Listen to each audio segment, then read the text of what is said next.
మనల్ని గుడిలోకి తీసుకుపోతాడు, మన 2 క్లాసుల విధానంలోకి తీసుకుపోతాడు, లేకపోతే మరో హక్కు కోసం పోరాడతాడు, లేదా బడ్జెట్ కోసం పోరాడతాడు. కానీ ఆ సిపిఎం రాష్ట్ర కార్యదర్శి పదవి ఒక దళితుడికి ఇవ్వాలని మాత్రం చెప్పడు. అంటే మనుధర్మ శాస్త్రం ప్రకారం అతను ఈ రాష్ట్రంలో తన పార్టీని, తన వ్యవస్థని నడిపిస్తున్నాడు. సిపిఐ నారాయణ ఉన్నాడు, సమస్తత్వం కోసం పోరాడతాడు. కానీ ఆయన రాష్ట్ర కార్యదర్శి పదవి ఒక దళితుడికి ఇవ్వడు. ఈ రాజ్యాన్ని దళితులే పరిపాలించాలని చెప్పడు, ఆయన మనువాదే. ఒక కిరణ్ కుమార్ రెడ్డి ఉన్నాడు, దళితులే ఈ రాష్ట్రాన్ని పరిపాలించుకోండి అని చెప్పడు. ఎందుకంటే ఆయన ఈ మనుధర్మం ప్రకారమే పరిపాలిస్తున్నాడు. ఈ రాష్ట్రంలో ఉన్నటువంటి మొత్తం కమ్యూనిస్టు పార్టీలు, అన్ని రాజకీయ పార్టీలు మనం ఏం చెప్పిండో, దళితులు ఈ రాష్ట్రాన్ని, ఈ దేశాన్ని పరిపాలించొద్దని మనుధర్మం చెప్పింది, వాళ్ళు చెప్తున్నారు. కానీ ఇండియన్ కాన్స్టిట్యూషన్ ఏం చెప్పింది? ఈ ఇండియన్ కాన్స్టిట్యూషన్ రాయక ముందు చక్రవర్తుల కడుపున చక్రవర్తులే పుట్టేది, రాజుల కడుపున రాజులే పుట్టేది. కానీ భారత రాజ్యాంగం రాసిన తర్వాత చెప్పులు కుట్టేవాడి కడుపున కూడా చక్రవర్తి పుట్టొచ్చు. That is Indian constitution. కానీ ఈ ఇండియన్ కాన్స్టిట్యూషన్ ని ఏ ఒక్క రాజకీయ నాయకులు కూడా దీని వైపు కూడా చూడట్లేదు, ఇది చెప్పినట్టు చేయట్లేదు. అంతకు ముందు ప్రభువులే పరిపాలించారు, ప్రభువులు పరిపాలించిన తర్వాత ఇప్పుడు మళ్ళీ ప్రభువులే పరిపాలిస్తున్నారు. ఎందుకు పరిపాలిస్తున్నారు?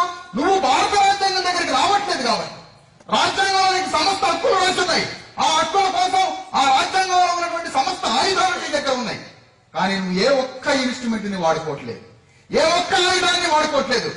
జగన్మోహన్ రెడ్డి ముఖ్యమంత్రి కావాలి, ఈ భారత రాజ్యాంగాన్ని వాడుకుంటాడు.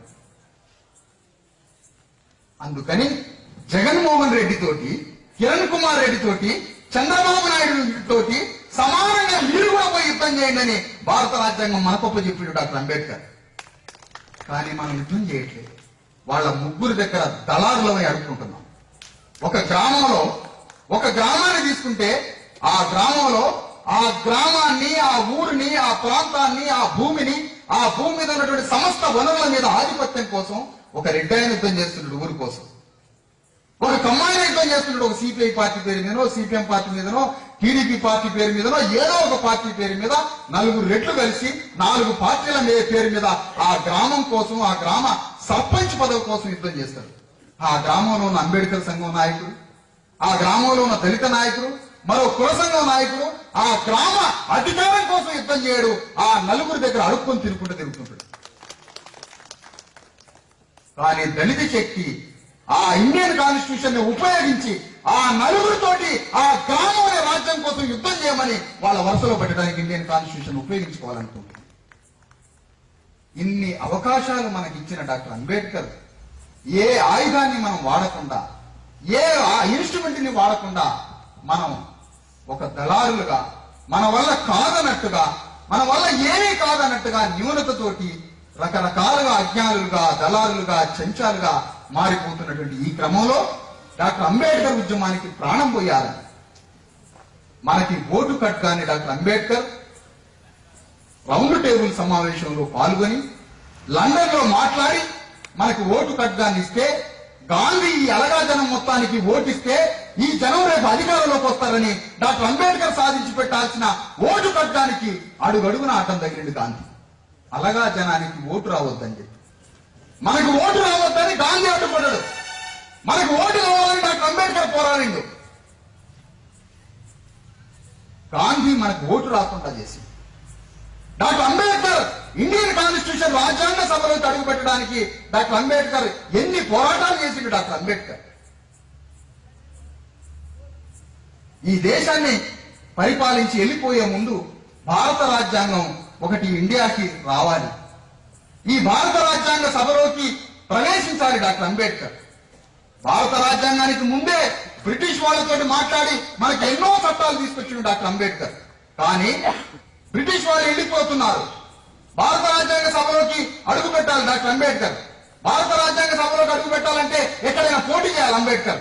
పోటీ చేయాలంటే ఆ పోటీలో ఒక దగ్గర పోటీ చేస్తే మహారాష్ట్రలో డాక్టర్ అంబేద్కర్ ఓడగొట్టారు.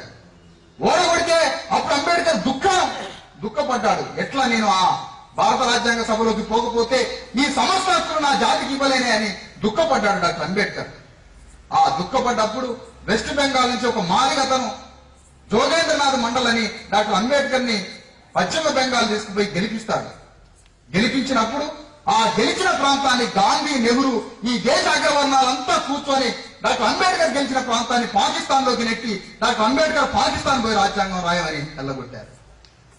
అప్పుడు రాజ్యాంగం రాసే అవకాశం లేక, నా ప్రజలకు హక్కులు లేకపోతే వీళ్ళు ఎట్లా బతుకుతారు, ఒక పక్కన ఈ దేశాన్ని విడిచిపెట్టి బ్రిటిష్ వాళ్ళు వెళ్ళిపోయినట్టుంది, ఏం చెయ్యాలని దుఃఖపడి లండన్ పోయి అక్కడ ప్రధాని విన్స్టన్ చర్చిల్ తోటి మాట్లాడి ఒక నియోజకవర్గాన్ని ఖాళీ చేయించి భారత రాజ్యాంగ సభలో అడుగుపెట్టి ఇండియన్ కాన్స్టిట్యూషన్ రాసిన డాక్టర్ అంబేద్కర్ మన కోసం. ఆ విధంగా ఇండియన్ కాన్స్టిట్యూషన్ రాయబట్టి ఇవాళ ఈ కుర్చీలు వేసుకొని, ఈ బట్టలు వేసుకొని, ఈ ఉద్యోగాలు చేసుకుంటూ ఇంత గొప్పగా మనం బ్రతుకుతున్నాం. మరి ఆ ఇండియన్ కాన్స్టిట్యూషన్ ఏమి రాశారు? ఈ దేశాన్ని పరిపాలించమని. Political power is the master key which you can open each and every lock. రాజ్యాధికారం అనే తాళం చేయి మీకు ఇస్తున్నాను. ఈ తాళం చేయి పెట్టి మీరు ఏ తాళమైనా ఓపెన్ చేయండి, సకల సమస్యలు పరిష్కరించబడతాయి. ఆ రాజ్యాధికారాన్ని మీరు అందుకోమన్నారు. ఈ మాట ఈ రోజు అంబేద్కర్ జయంతి ఉత్సవం చేసే ఏ అప్పర్ కాస్ట్ వాడని ఈ మాట అంటాడా? మరి ఏం చేయాలి? మన ప్రజలంతా ఒత్తిడికి గురవుతున్నారు, ప్రెషర్ మూవ్మెంట్ లోకి పోతున్నారు. ఈ రోజు తెలంగాణ ఉద్యమం నడుస్తుంది. తెలంగాణ ఉద్యమానికి 5 అసెంబ్లీ నియోజకవర్గాల్లో 5 వెలమదొరలు అసెంబ్లీలోకి పోయారు. తెలంగాణ ఉద్యమాన్ని అడ్డం పెట్టుకొని మనం పాటలు పాడుతున్నాం. పాటల్లో దుఃఖాన్ని, కన్నీటిని, ఏడుపుల్ని, తెలంగాణలో ఏ వేదిక దగ్గరకు పోయినా ఏడవటం, దుఃఖపడటం, ఒక్కొక్కళ్ళు కన్నీరు గార్చుకుంటూ పాటలు పాడుతున్నారు. ఒక్కొక్క మండలంలో పోయినా, ఒక ఊర్లో పోయినా 10-20 మంది పాటగాళ్ళు గుంపులు వస్తున్నారు. ఈ వేదిక మీద ఒక్క పాట లేదు. డాక్టర్ అంబేద్కర్ 40 ఏళ్ల ఉద్యమంలో ఒక్క పాట లేదు. దళిత శక్తి ఉద్యమంలో పాటలు లేవు. నేను పాటలు పాడదలుచుకోవాలి. పాటలు పాడి కన్నీరు గార్చి పాటలు పాడటంలో మన కన్నీటికి పరిష్కారం దొరికిద్దా? పాటలు పాడుకుంటా తిరిగితే పరిష్కారం దొరుకుద్దా? కన్నీటికి పరిష్కారం పాటలు పాడటం కాదు, పార్లమెంటులో అడుగు పెడితే పరిష్కారం దొరుకుతుంది. కానీ కళాకారులు మనకి ఇది నేర్పట్లే.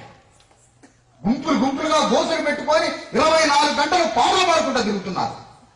పాటలన్నా పాడాలా, చూటాలన్నా పేర్చాలా. పాట చూడనే తెలంగాణ చరిత్ర అంతా.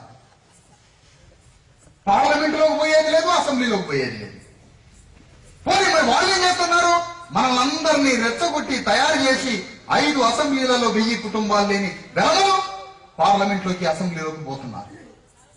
తెలంగాణ ఉద్యమంలో ఇది జరుగుతున్నది. సిద్దిపేటలో ఒక వెలముదల అసెంబ్లీలోకి పోయిండు. 150 కుటుంబాలు దళితులే. అక్కడ వెలమలై 150 కుటుంబాలు మాత్రమే.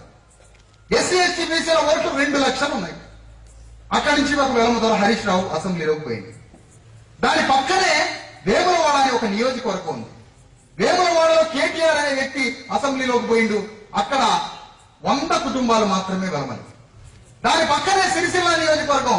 అక్కడి నుంచి చెన్నమనేని రమేష్ అని ఒక వెలముదల అసెంబ్లీలోకి పోయిండు. అక్కడ 70 కుటుంబాలు మాత్రమే వెలమలి. దాని పక్కన కోరుట్ల అనేటువంటి ఒక అసెంబ్లీ నియోజకవర్గం, అది విద్యాసాగర్ రావు అనేటువంటి ఒక వెలముదల. ఆయన కుటుంబాలు 100 కుటుంబాలే. అక్కడ 1,90,000 ఎస్సీ ఎస్టీ బీసీలు ఉన్నాయి. ఆయన అసెంబ్లీలోకి పోయిండు. అక్కడ పక్కనే మెట్టుపల్లి అనే కాన్స్టిట్యూషన్, అక్కడ చంద్రశేఖర్ రావు అని ఆయన వెలముదలే. ఆయన అసెంబ్లీలోకి పోయిండు. దాని పక్కనే ఎల్లారెడ్డి ఏదో ఉంది, అక్కడ ఒక రెడ్డి గారు అసెంబ్లీలోకి పోయిండు. దుబ్బాక అనే అసెంబ్లీ నియోజకవర్గంలో. దాని పక్కన ఇంకో నియోజకవర్గం, అక్కడి నుంచి రెడ్డి గారు అసెంబ్లీలోకి పోయిండు. ఆ ప్రాంతం అంతా ఒక ఎమ్మెల్సీ, అక్కడి నుంచి ఒక వెలమాయన పోయిండు. ఈ తెలంగాణ ఉద్యమాన్ని తయారు చేసి 5 వెలమదొరలు అసెంబ్లీలోకి వెళ్ళిపోయారు. 5 వెలమదొరలు అసెంబ్లీలోకి పోయారు. 10,000 మంది ఎస్సీ ఎస్టీ బీసీలు జైళ్లలో ఉన్నారు. ఇది తెలంగాణ ఉద్యమం. మనమేమో ఇండియన్ కాన్స్టిట్యూషన్ కి వ్యతిరేకం, చట్టానికి మనం వ్యతిరేకం. చూడండి, గొడ్లని రోడ్డు మీదకి వెళ్ళిచ్చినా ట్రాఫిక్ ఆగిపోద్ది. అదే ట్రాఫిక్ ఆగిపోవడానికి ఎస్సీ ఎస్టీ బీసీలనే రోడ్డు మీద తోలుతున్నారు, ట్రాఫిక్ ఆగిపోతుంది. మరి బుద్ధితోటి, జ్ఞానంతో ఉద్యమం చేసేటట్టు మనం రాజ్యాంగానికి వ్యతిరేకం, మనం చట్టానికి వ్యతిరేకం, వాడు చట్టానికి అనుకూలం. అందుకని ఉద్యమంలో రెచ్చగొట్టి ఆ విడుదలవుతున్న శక్తితోటి వాళ్ళు పార్లమెంట్ పోతున్నారు. సమస్త జైళ్లలో, ఆంధ్రప్రదేశ్ లో, భారతదేశంలో ఉన్న అన్ని జైళ్లలో ఎస్సీ ఎస్టీ బీసీలు ఖైదీలుగా ఉన్నారు. వాడు పార్లమెంట్ లోకి, మనం జైలు. ఇండియన్ కాన్స్టిట్యూషన్ రాసింది మన కోసం, చట్టం రాసింది మన కోసం, శాసనం రాసింది మన కోసం. మనం జైలులోకి పోతున్నాం. ఎందుకు? నిన్ను రెచ్చగొడుతున్నావు, నువ్వు పేలిపోతున్నావు, నువ్వు ఒక పేరుడు పదార్థానివి, నువ్వు సూర్యుడివి, నువ్వు భూగోళానివి, నువ్వు మండే అగ్ని గోళనివి, నువ్వు ప్రకృతితోటి 24 గంటలు యుద్ధం చేస్తున్నావు. కాబట్టి అంతకుముందు ఈ దేశాన్ని పరిపాలించిన మహాచక్రవర్తి కాబట్టి నీలో సూర్యగోళం ఉడికిపోద్ది, నీలో అగ్నిగోళం ఉడికిపోద్ది, నీలో అగ్ని పర్వతం ఉంటుంది, భయంకరమైన శక్తి ఉంటుంది. నీకు అన్యాయం జరిగిందని, నిన్ను వాడు దోచుకున్నాడని, నిన్ను వీడు దోపిడీ చేశాడని నిన్ను ఒకడు రెచ్చగొడతాడు, నువ్వు పేలిపోతావు, నువ్వు చట్టానికి వ్యతిరేకం అవుతావు, నువ్వు సంఘానికి వ్యతిరేకం అవుతావు. దుర్మార్గుడని పోలీసులు నిన్ను తీసుకుపోయి జైలు పెడుతున్నారు. ఎన్ని వందల కేసులలో ఇరుక్కపోతావు, ఎన్ని వేల కేసులలో ఇరుక్కపోతావు.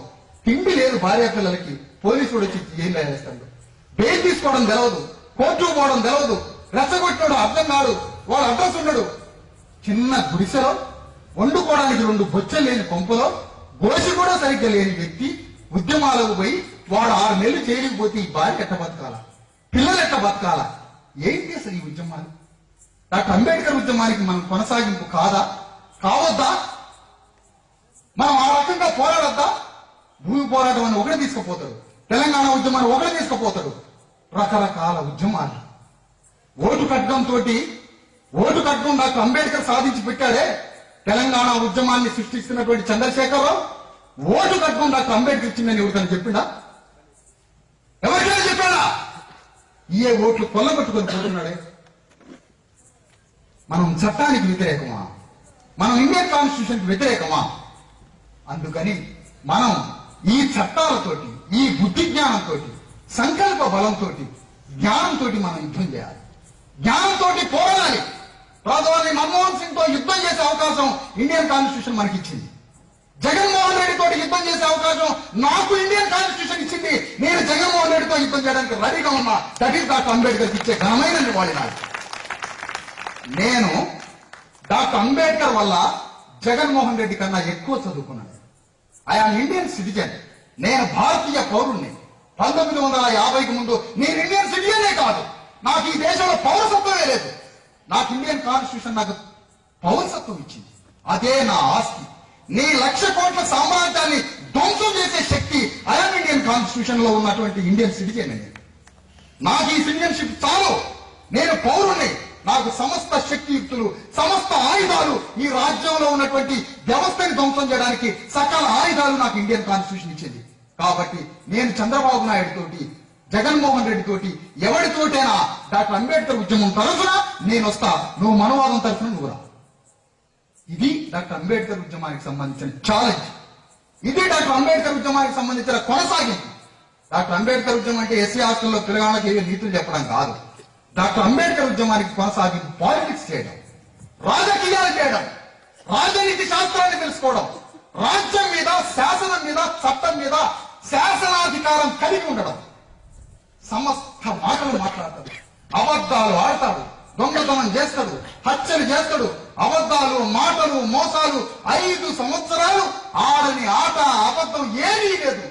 అన్ని రకాల తప్పులు చేసి, హత్యలు చేసి, మాటలు మాట్లాడి, అన్ని చేసి అతని అంతిమ లక్ష్యం శాసనసభలో జరపడం అగ్రవర్ణం వాడి లక్ష్యం.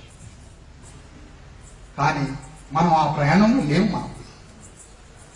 మన ప్రయాణాలు రకరకాల విలువలతోటి, రకరకాల సూత్రాలతోటి, రకరకాల మాటలతోటి మనం ఎటో వెళ్ళిపోతున్నాం. అందుకని మిత్రులారా, శాసనాధికారం లేకుండా, చట్టసభలోకి మనం పోకుండా మన సమస్య ఎట్లా పరిష్కారం? మన మేలు కోరని వాడు మన కళ్ళ ముందే మనల్ని ధ్వంసం చేయాలనుకున్న ఓ అగ్రవర్ణస్తుడు శాసనాధికారంతో అసెంబ్లీలోకి పోయి అతను మంత్రి కావచ్చు, ఎమ్మెల్యే కావచ్చు, ముఖ్యమంత్రి కావచ్చు. అతని వల్ల మనకి ఎట్లా ఉపయోగం? ఉపయోగం కాదు కదా. మన మీద కసి తీర్చుకుంటారు వాళ్ళు మన మీద కక్ష కడతారు. వాళ్ళు పైకి మాత్రమే నవ్వుతున్నారు. ఇండియన్ కాన్స్టిట్యూషన్ రాయకముందు వాడు సీరియస్ గా ఉన్నాడు మనతోటి. 20-30 ఏళ్ల క్రితం ఈ రెడ్లు ఈ సమాజాన్ని పరిపాలించినటువంటి ఈ భూస్వాములంతా ముఖంతోటి, కనుగుట్లతోటి, మీసాలు మెలేసుకుంటా భయంకరమైన కోపంతో ఏంట్రా అది ఇది అని మనల్ని భయపెట్టారు. ఇప్పుడు నవ్వుతున్నారు. ఎందుకు నవ్వుతున్నారు? నీ చైతన్యాన్ని బట్టి వాడి దేహ రూపం మార్చుకుంటాడు. నీ తెలివిని బట్టి వాళ్ళందరూ కూర్చొని వాళ్ళ ఇంట్లో పిలిచి తీయిస్తున్నారు. వాళ్ళ ఇంట్లో కూర్చోబెట్టి మంచం మీద కూర్చోబెడుతున్నారు. నీ తెలివి, నీ చైతన్యం వస్తుందని. కానీ అంతిమంగా అధికారం మాత్రం నీ చేతికి రానియదు. మరి ఇలాంటి ప్రయాణంలో డాక్టర్ అంబేద్కర్ ఉద్యమాన్ని కొనసాగించడం ఎట్లా? ఒకవేళ మనం అనుకుందాం, బీజేపీ పార్టీకి 300 సీట్లు వచ్చి పార్లమెంటులో రాజ్యాంగం సమీక్షించి ఈ భారత రాజ్యాంగాన్ని తీసేసి ఈ మనధర్మ శాస్త్రాన్ని 300 మంది ఎంపీలు కలిసి బీజేపీ వాళ్ళు దొరబడితే ఈ మనధర్మ శాస్త్రాన్ని తీసుకొచ్చి పార్లమెంట్ లో పెడితే ఈ ఉద్యోగస్తుల పని బతుకు మొత్తం సర్వనాశనం అయిపోతుంది. ఉద్యోగాలు పోతాయి, చదువు పోతుంది, మొత్తం పోతాయి. మరి అలాంటి పరిస్థితి వస్తే మన తరాలకు ఇచ్చేదేంటి, మన బ్రతికేంటి? కాబట్టి మిత్రులారా, డాక్టర్ అంబేద్కర్ ఉద్యమాన్ని కొనసాగించాలి. ఆ కొనసాగింపు కోసం విద్యావంతులైనటువంటి వాళ్ళు, చదువుకున్న వాళ్ళు, నా ప్రొఫెషన్ ఫలానా ఇంజనీర్ అంటున్నారు, నా ప్రొఫెషన్ డాక్టర్ అంటున్నారు, నా ప్రొఫెషన్ టీచర్ అంటున్నారు. కానీ నా ప్రొఫెషన్ రాజకీయాలు, నా ప్రొఫెషన్ వృత్తే, పాలిటిక్సే నా ప్రొఫెషన్ అని చెప్పుకోవాలి. ఆ చెప్పుకోవాల్సినటువంటి దళిత సమాజం బయటికి రావాల్సినటువంటి అవసరం. ఎందుకు? ఇవాళ చెప్తున్నారు వాళ్ళు, బివి రాఘవులు వృత్తి రాజకీయాలే, రాజశేఖర రెడ్డి వృత్తి పాలిటిక్సే, చంద్రబాబు నాయుడు వృత్తి పాలిటిక్సే, రాజకీయాలే వృత్తి. మన పూర్వీకులు ఈ దేశాన్ని పరిపాలించిన మహాచక్రవర్తులు, బలి చక్రవర్తి వృత్తి రాజకీయాలు, ఈ దేశాన్ని పరిపాలించిన రావణాసురుడు వృత్తి రాజకీయాలు, ఈ దేశాన్ని పరిపాలించిన మహిషాసురుడు వృత్తి రాజకీయాలు, ఈ దేశాన్ని పరిపాలించిన మూలవాసుల మహాచక్రవర్తుల వృత్తే రాజకీయాలు. మన చెప్పులు కుట్టే వృత్తి కాదు, బట్టలు ఉతికే వృత్తి కాదు. పాలిటిక్సే ప్రొఫెషన్ మన. ప్రజలందరి దైనందిన జీవితంలో వాళ్ళ దుఃఖము, మంచి చెడు, వాళ్ళ బ్రతుకు, ప్రకృతి సంపద అంతా వాళ్ళకి అందించడం, వాళ్ళ సుఖ సంతోషాలే రాజుగారి పని. రావణాసుడి రాజ్యం పేరు అశోకవనం, శోకం లేని వనం. నా రాజ్యంలో ఎవరు దుఃఖితులు ఉండకూడదు, అందరూ ఆనందంగా ఉండాలని కోరుకున్న రాజ్యాల బిడ్డలు మనమంతా, బలి చక్రవర్తి బిడ్డలు మనమంతా. ఇంత చరిత్ర మనకుందే. అలాంటి పోగొట్టుకున్న రాజ్యాన్ని తిరిగి సంపాదించడం ఎట్లా? ఆ పోగొట్టుకున్న రాజ్యాన్ని, మనం పోగొట్టుకున్న రాజ్యాన్ని తిరిగి సంపాదించడం కోసమే ఇండియన్ కాన్స్టిట్యూషన్ డాక్టర్ అంబేద్కర్ మన కోసం రాశారు. అందుకని మిత్రులారా, మన ప్రయాణం ఎటు సాగాలి, ఎటు బయలుదేరాలి? అందుకని డాక్టర్ అంబేద్కర్, ఫూలే చెప్పినటువంటి ఈ జ్ఞానధారని, ఈ జ్ఞాన దీపాన్ని మనమందరం వెలిగించుకోవాలి. ఆ జ్ఞానాన్ని మొత్తం మనం తెలుసుకోవాలా. ఎన్ని మెతుకులు తింటామో అంతమందిని మనం చైతన్యవంతం చేయాలి. ఎన్ని మెతుకులను తింటామో అంతమందిని మనం ఆర్గనైజ్ చేయాల్సినటువంటి అవసరం ఉంది. ఆ విధంగా మనం రాజకీయాలని డాక్టర్ అంబేద్కర్ కొనసాగించినటువంటి ఆయన షెడ్యూల్ క్యాస్ట్ ఫెడరేషన్ అనే పార్టీ పెట్టాడు.